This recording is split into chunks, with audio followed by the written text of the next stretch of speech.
very much for coming today and for participating in Destination College, understanding the undergraduate college admissions process. This is the overview of the workshop today. How has the admissions process changed?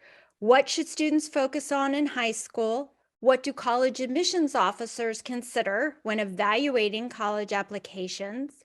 And how has COVID impacted the college admissions process?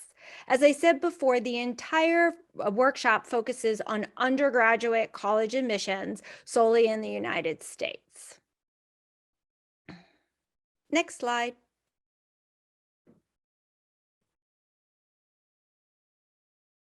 How has the admissions process changed? There are several things that have changed. Many of you yourselves might apply to college when you were younger. First and foremost, everything is online. So all of the college admissions applications are electronic. There are the three big ones, the Common App, the Coalition app, and then colleges themselves can also have their own application. What does it mean for a student to demonstrate interest? It's very hard for colleges sometimes to differentiate the level of interest that a student has. And in colleges, unfortunately, the admissions process is a business. And so they want to admit students that are the right fit for their universities, but have the highest probability that they'll attend. And so a way that a student can demonstrate interest is a variety of ways. You can have an on-campus visit. You can reach out to your undergraduate college admission advisor at the university in the admissions office, the counselor that is dedicated for Montgomery County, Maryland, the DC area. You can attend functions in person and online since COVID, now almost 2 years. All universities for a long time went remote, and so they've got very adept of having functions not only physically on campus, which some of them have returned to, but also online. You can also reach out to alumni, which is not necessarily going to be tracked by the university, but it's a good way for you to also get a perspective of what that university was like. You can reach out to professors in majors. So it's really important for students to not only demonstrate interest from an admission standpoint, but it will enable them to figure out if this college could be the right fit for them. Student engagement is really important. What I mean by that is it's not only okay to just do very well in school academically, take the most comprehensive classes and also challenge yourself academically, but you have to engage outside of the classroom. So be it sports, community service, research, find things that interest you, that you like, and may potentially lead you to the major and potentially career post-grad. Standardized testing has changed significantly over the last 2 years because of COVID, as most of you will know.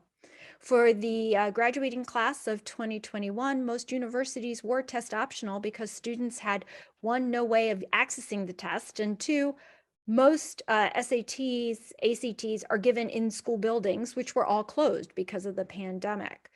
This year, many colleges and universities returned, now going back to mandating the SAT and ACT as part of the admissions process. But what really changed was colleges, especially highly selective and selective colleges, found that their numbers increased dramatically when they dropped the requirement for the test to be part of the admissions process. So they had more applications than ever, and they did not increase the number of students in the class, so they became even more selective. So given that, and given the quality of applicants that they did admit and that did matriculate, colleges and universities are really rethinking the importance of standardized testing. Now, while it may have changed, I do not believe that it will go away in its entirety, because there does need to be some type of equivalency across everybody, since high schools are different throughout the country, what children or students learn, how they're taught, curriculums.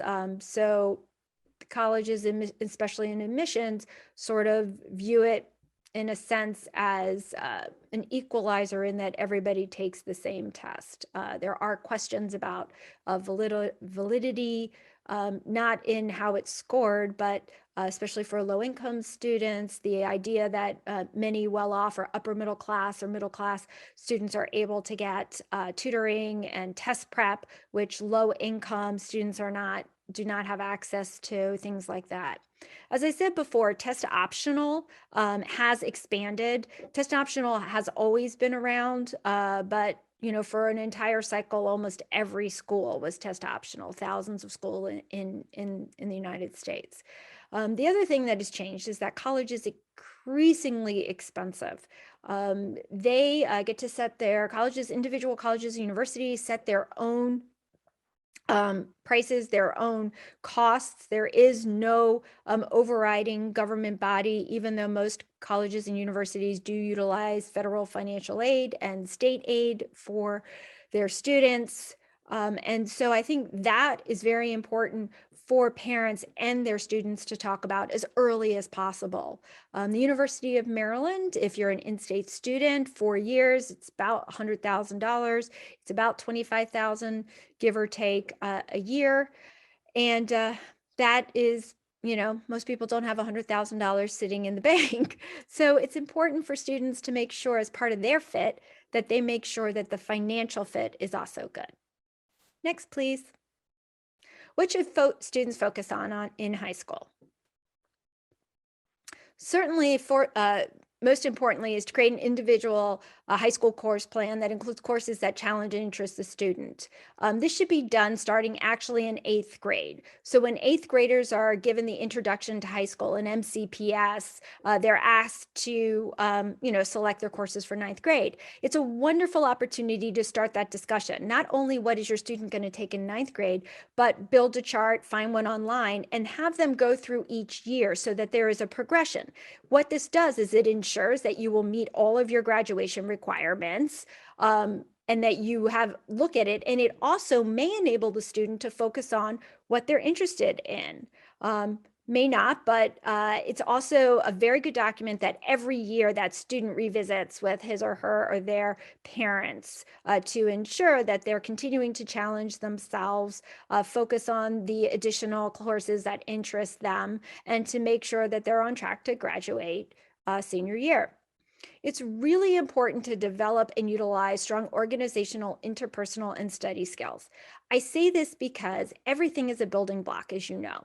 And if you expect your children, and we all hope we do, that when they go off to college, that they will be successful and independent, these are skills that need to be practiced. So there's ways to practice organizational skills that you can start when your kids are super young, as I'm sure most of you did, which you give your students, age appropriate tasks, maybe making a lunch, or maybe making sure that they're ready to go to school or off to the bus, preparing themselves for their activities outside of school, like monitoring their own homework, in a sense, establishing when they're going to do their homework, where they're going to do their homework, that type of things. Certainly speaking to friends publicly is very important. So opportunities to enhance those skills, as well as study skills. Because when students go off to college, there will be no one who's going to tell them it's time to study. And if that is something that is difficult for them, their middle school and high school teachers are a really good resource. Of course, guidance counselors are a wonderful resource. Once you go to high school, there is a college and career counselor, one per each high school in the county, which may have different textbooks, ideas, as well as their own individual teachers as to enhancing their study skills. It's really important that students not only engage in activities while in school, but during the summer. I think summer is a wonderful opportunity for students to really focus on what they're interested in, and then hopefully obtain paid or unpaid jobs. As you know, there is an SSI requirement as part of your graduation. And so those nonprofit organizations that participate in the SSI program is really a wonderful opportunity for students to gain all kinds of skills. It could be in accounting, it could be in marketing, it could be in customer service, it could be in interacting with the program, with the public, it could be in day camps, libraries. And then that also could lead to possible career choices and the enhancement of other schools, finding references. I think it's a wonderful, wonderful opportunity. And I'm sorry for the acronym. Student Learning Hours is SSL. I'm sorry, Student Learning Hours, Student Service Learning Hours. I'm sorry. And I believe you need 260 to graduate. I apologize if that number is not correct, but it is a wonderful opportunity. As most parents know, you can start earning those the summer after 5th grade. It's not only in high school, in middle school, if they still do it, they usually have an activity, one course each year of middle school where you can earn like 10 hours for doing something charitable that's set up by the school. So it's really a wonderful thing. And I really strongly believe that students should not only be engaged during the school year, but that they should be engaged during the summer, doing something. And whatever that something is, if it's that they've decided they're going to read the great novel, that is doing something. So not only have fun, but make sure that you continue to engage. And this is very important, developing a positive relationship with the student's high school guidance counselor. When you apply to college, a guidance counselor will write a recommendation for every one of the students that they are responsible for. And the recommendation for the guidance counselor is something that is held in high regard by undergraduate college admissions counselors. And if your guidance counselor knows who you are and you have spent time with him, her, or they throughout the 4 years, it is highly likely that they will write your letter of recommendation from a perspective of truly knowing who you are. If there are high schools in Montgomery County where they have 5, 6, 7, 1,000 students in the grade, and if your guidance counselor has to write 80, 90, 100 of these recommendations, they clearly will start with the people they know the best. And it's really important. So I understand that sometimes it's not easy to make an appointment, or not everybody likes to chat, but I'm talking about just going to talk to your guidance counselor. Maybe you can ask him, her, or they if they have a recommendation for a course, or they also are resources about in-school and out-of-school activities, to just start a dialogue. You don't need to sit and talk to them for hours. It could be like 10 or 15 minutes. They put the name with the face, and every time you go back, it becomes easier. I have found them to be a wonderful, wonderful resource. Next, please. So building on that, it's really important to foster positive relationships with your teachers. Teachers also are wonderful resources. If you are super interested in a subject, your student is super interested in a subject, biology, math, teachers maybe can give you additional activities or resources outside of the classroom. And also most colleges require at least 1 to 3 recommendations from a high school teacher in a core subject, so math, science, social studies, foreign language, and English. Most likely junior year is what they like, but obviously with COVID, there were some exceptions made previously for the graduating class of 2021, but it's generally junior year. And so it's really important that, again, that teacher knows you well, that you want to have them write a recommendation, because you can tell the difference between someone who writes a recommendation who has no idea who you are, you just filled out a form, and somebody who they know very well. It comes across more genuine, thoughtful. So that's really important. I'm a big believer in that you need to identify, engage in extracurricular activities in school and in the community. Again, it's important for you not only to do well academically and in any testing that's required, but also to have activities so that you can speak to who you are. The vast majority of college will have essays along with that application, and to have activities that you have done will enhance your ability to write those essays. You'll have something to say. And having extracurricular activities, again, can help you narrow down what you want to pursue in college and potentially as a future career. It's important to determine, register, and prepare for all standardized testing. Standardized testing, like to take the SAT or ACT, is generally based on when you hit that math requirement, when you've had Algebra 2. So the sooner that you take Algebra 2, the sooner you would have the opportunity to start testing. The vast majority of students do start testing by sophomore year. There are students who wait until junior year, but certainly you should try to get at least one, if not two tests junior year. Certainly if you're planning to apply on the earlier side to college, either during the early action or the early decision, you generally need to have your test scores by the end of October. So depending on when you hit that math requirement, you could start taking the tests the beginning of junior year, or certainly by the spring of your junior year.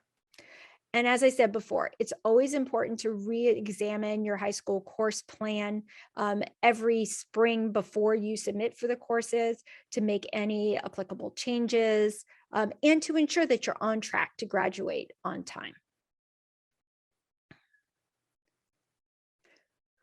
What is most important to college admissions officers when evaluating college applications? So what I'm going to show you right now, next slide, please. This is from, this is from NACAC. It's a professional organization that I belong to. They generally do this every 2 years, but there is no new slide because of COVID. So that's why this is from 2019. So again, take this with a grain of salt, because as I said, things have changed a little about the admissions tests, which are SAT, ACT. But what you see right here is the confirmation. So this is a survey that is done. They ask undergraduate college admissions officers from all schools in the United States. This is just for the United States. So if you're applying to schools in Canada or in Europe, this does not reflect their level of importance. So as I said, the first thing is grades in your classes, grades in college prep classes. That would be the 5 that I told you: social studies, science, math, foreign language, and English, and then the strength of your curriculum. And how do they evaluate the strength of your curriculum? When you apply to college, your high school will send along with it a school report. And in that school report, it will have general information about the school. It will also have listings of the courses that are offered, the level of the courses, if they're on, like if they identify the advanced placement or the IB courses. Every high school, unfortunately, in MCPS does their own, so there is no standard format. Some of them list how the students have done in the AP curriculum, if that's what they offer. So colleges are looking at the strength of the school and the numbers, and so you'll be judged by how your individual course plan measures up to what is offered at your school. So those are the first 3, all to do with grades and courses. We've already talked about test scores. And right below that is the college, is the counselor recommendation. And below that are your essays and your writing sample. And essays and writing samples should not be overlooked. It's a way for you to not only express yourself, but to have the college meet you and understand who you are, not just on paper, but of the experiences you've had, how you've related these to your life, or how they've impacted you. Right below that is your teacher recommendation, followed by extracurriculars, and then student demonstrated interest. As you see, student generated interest is 40% of those that took the survey thought that it was important. If you go to the bottom, the subject tests, SAT subject tests, which are no longer, the College Board has disbanded them. State graduation exams, which we don't have in Maryland, so that's a non-issue. It depends. Portfolios certainly for art admissions are important, but overall, not general. We don't have class rag in Montgomery County, so that does not hold against your student. And then AP and IB scores. I will tell you, during that year of COVID, when we had a difference for the graduating high school class of 2021, if you had AP and IB scores and you were able to submit them, there were colleges that did require it, since the SAT and ACT for many students was not an option. So this is just something to think about, and to give you an idea of what college admissions officers are looking when they will evaluate your student's application. So how has COVID impacted college admissions? COVID has impacted everything of everyone's lives. But as I said before, standardized testing clearly has changed. Access to campuses for over a year, 18 months, significantly changed. When students were brought back, so those students that graduated high school in 2020, when they started their collegiate experience, even if they were on campus for it, many schools didn't open, but even if they were on campus for it, admissions was not giving tours. So many schools, most schools have started with tours, but things are still different. They're not large groups anymore. Many, not all, but there are schools that everyone has to pre-register for. Some schools you need to be vaccinated, some schools you don't, some schools ask, some schools don't. But you want to contact those admissions offices and just find out what their protocols are, how you register, if there's small groups, large groups. In addition to the in-person, many schools, not all, but there are schools that have continued their online platforms because they found it to be very helpful. They were able to meet a broader audience, those that either could not or financially could not tour campus. They gave webinars. So there's all kinds of interactions, not only in person, but online. And as I said before, the biggest thing that happened, especially when everybody was test optional, where there were students who, would never have applied based on their test scores. And once that went away, they were able to apply to schools, and application rates went way up, especially on those selective and highly selective schools, making, entrance even more difficult. I think last cycle, I think it's UCLA that generally gets like the most applications. And I think it was something like 130,000 applications, which is an exceptional large amount of applications. So that is, I think, the biggest impact. And then, of course, just now there are schools that say, if you're not vaccinated, you're not coming to campus. So I don't know any school that's asking that on their application, but if you get in and then they have requirements that you choose you don't want to meet, that could not affect you being admitted, but you attending. So those are also questions that students should find out and, consider how schools are handling the pandemic as we enter the sadly third year. Next.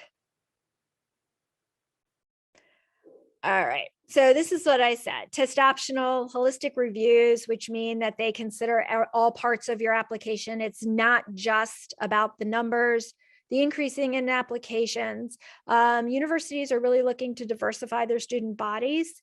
And to be honest with you, when COVID hit and everybody went test optional, it was a wonderful opportunity to diversify the student body. And most colleges really loved what they got.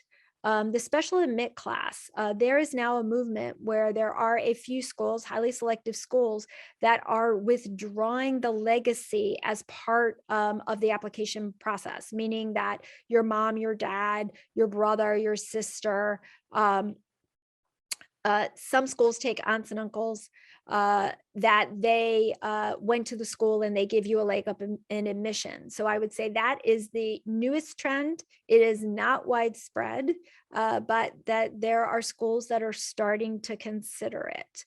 International students obviously have changed significantly. Most of them were unable to come for the graduating class of 2020, and some from the graduating class of 2021.